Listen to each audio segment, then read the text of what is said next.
Hello viewer, welcome to KTV edition. This time around we are talking about another equally hot topic which generates more heat than information and knowledge. This is the question of whether economic partnership agreements benefit any country in East Africa.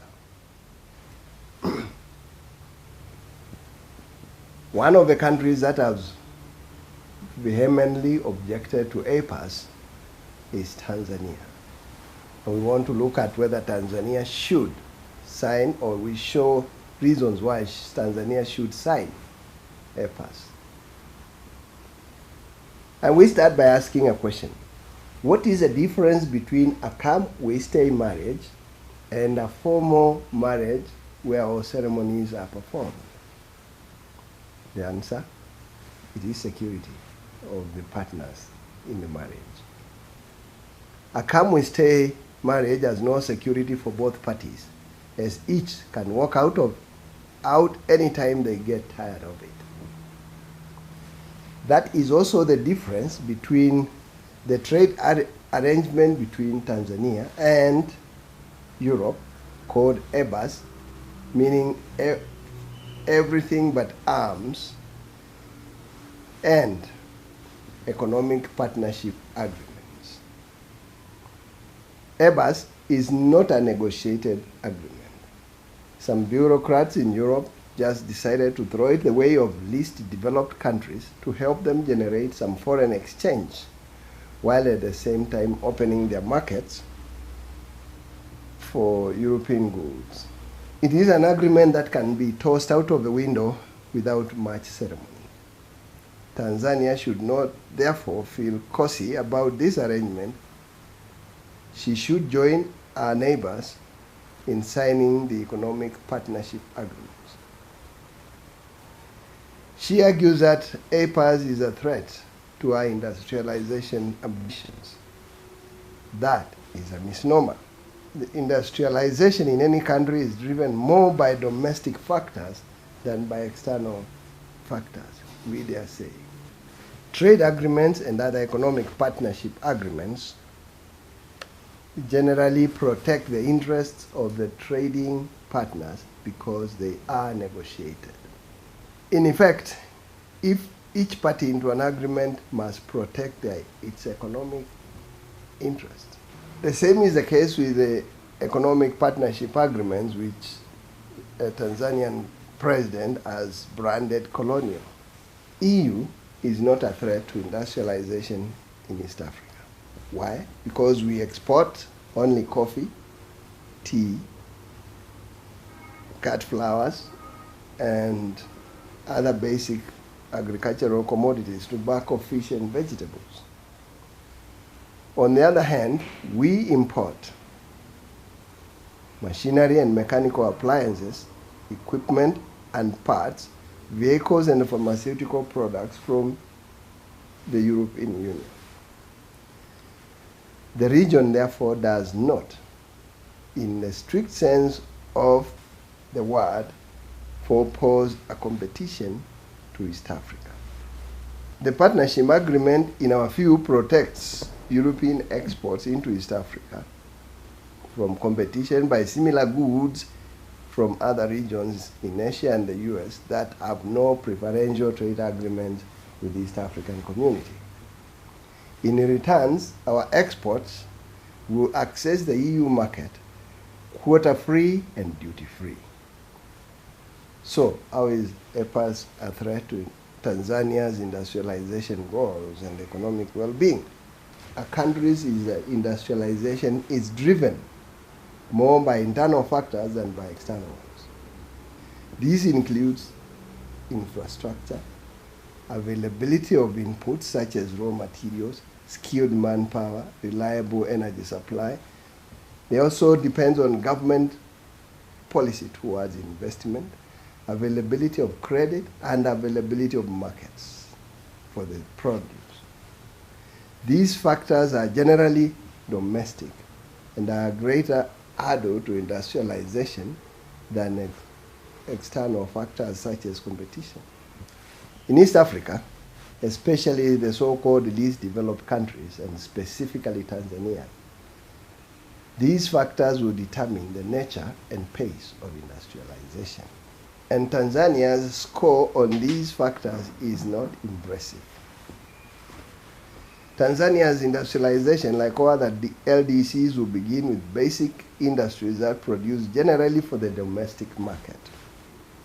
Such goods are not a threat to European manufacturers because we do not import fruit juices and other agricultural produce from Europe in normal times.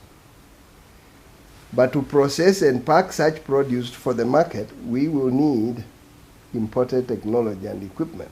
And once installed, such capital goods will need a huge supply of electricity. According to an analysis by the African Development Bank, Tanzania will need to have a power generation capacity of 3,500 megawatts to meet peak demand in 2020. The bank's assessment was that the country needed to produce 700 megawatts in new generating capacity every year over the 5-year period between 2015 and 2020. How much of that has been developed so far is not clear. This much is certain, though.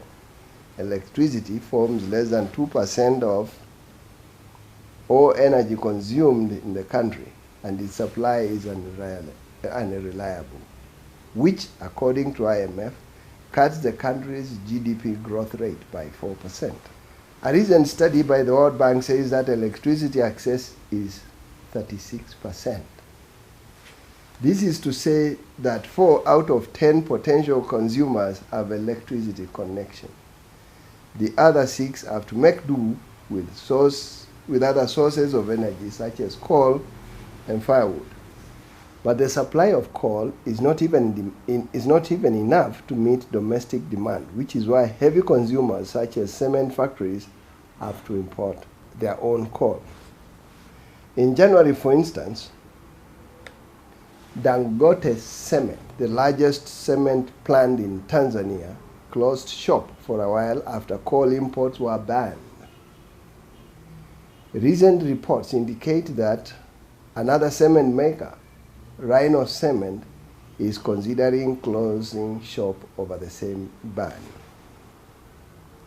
Which leads us to the next important input in industrialization, a country's policy and attitudes towards foreign investors and investors in general. A recent report by Reuters indicated that some of the large investors in Tanzania are considering closing shop due to what they view as mistreatment by the government. Acacia Mining PLC, which owns 3 gold mines in Tanzania, is said to be shopping for a buyer of its business in Tanzania. This follows a dispute over taxes, followed by a ban on exports of copper concentrate and mineral oil from Tanzania.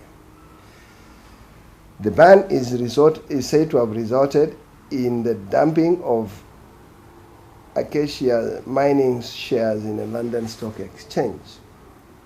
The bans, coupled with the imminent closure of cement factories due to lack of coal, sends a chill down the spines of potential investors in Tanzania who could look elsewhere for business. The third major requirement in industrialization is transport infrastructure, such as roads and railway lines. Although some progress have been made in building motorable roads, a lot remains to be done. For a country as large as Tanzania, it boasts of 7,000 to 8,000 kilometers of paved roads out of an estimated 90,000 kilometer road network. This is too little. This means that some parts of the country are still unreachable by road, and this is a huge potential market locked out. Last year, the government withdrew some shillings 500 billion from the commercial banks, or the financial sector, choosing to park it in the central bank. The immediate result was that some banks began to show signs of distress. As money supply became tight. That slowed economic activity due to lack of credit. From this analysis of factors that frustrate industrialization, it is clear that Tanzania has a lot to do in order to transform its economy for industrialization. Consequently, the country has its priorities upside down.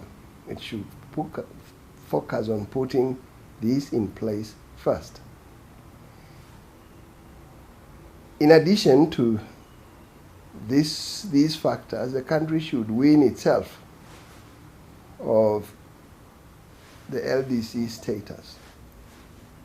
She must develop a mental attitude that does not cherish poverty. Tanzania posted a robust economic growth over the last 10 years. That has lifted it from the LDC status to a developing country status. With LNG and other resources, she will soon find herself in the middle income status. At a per capita income of $950, she is fast approaching the threshold for middle income status if she has not already reached there. At that point, the EPAs system in which she exploits to access markets in Europe will become untenable. It can be withdrawn at will by Europe without much fuss. What happens if it is withdrawn? How will she trade in the European market? Economic Partnership Agreements, EPAs, offers the safety valve. To imagine she will remain in EPAs system forever is, for lack of a better word, myopic. Finally, Tanzania must begin to invest in things it needs, not to spite Kenya. If it's a port, invest in a port to improve its efficiency and benefit Tanzanians, not to compete with Kenya. That mental frame must be trashed as soon as possible so that the government focuses on investments that benefit Tanzanians. Investing to compete with Kenya is dumb, since Kenya, being the larger economy, is sometimes ahead of Tanzania. For instance, the Mombasa port is already 5 years ahead of Tanzania in developing the port to accommodate post-Panamax vessels. It has dredged the port to a depth of -18 meters, expanded its capacity to 19 berths, enlarged its container handling capacity to more than 1.2 million TEUs a year, and is still at it.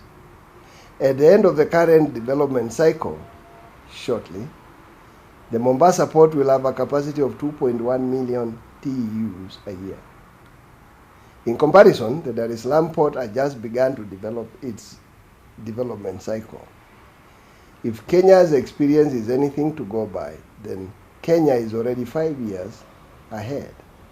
That means that business-wise, the Kenyan port is already ahead of Tanzanian port. What's more, the Kenyan port is linked to its hinterland by a standard gauge railway, which will be commissioned in 3 months' time.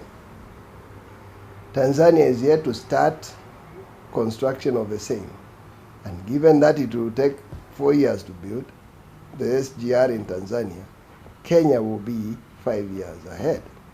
To sum up, Tanzania must seriously consider signing the economic partnership agreements as soon as possible. This is an opportunity in a lifetime that they should not miss. In fact, reluctance to sign it could spell the death of EPAs for Tanzania very soon. And when it does, they may live to regret. For incisive stories on serious issues, economic issues in East Africa, please subscribe to KTV.